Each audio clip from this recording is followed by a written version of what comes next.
Yung mga boss, napatulong naman tayo dito. Electrical lightings, full lightings dito sa ating site. Yan. Mga ilaw na yan. Oh. Ang dami yan. Ilaw dito sa rig site. So itong isa, shorted na yung cable nito sa underground cable. Shorted na siya. Tinanggal na. Ang contractor gumawa dito, ginamitan ng timer. Hindi pa rin nagkaigi.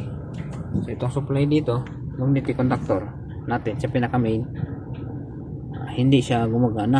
Kaya dito sa kanya, contactor na ito gumagana to lahat.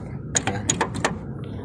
Pag pinamina manual, auto, yan, gumagana lahat yan. Ang masama, yung pinaka main niya hindi gagana kasi dumaan siya sa photocell.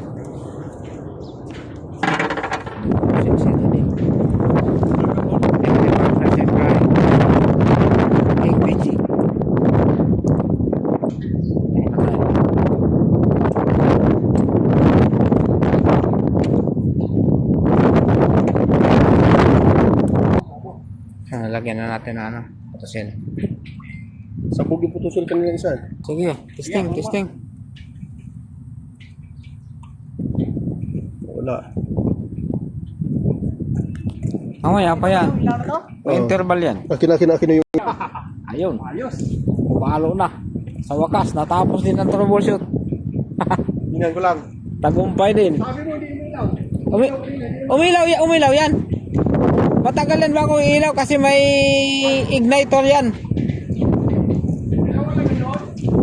Oh, wala, dalawa doon.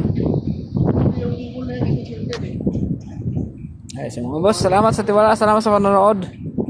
Ano lang sa vlog ni Panday, may matututunan ka. Kasi simple natin. Sako yun. Hindi ko pinagtan.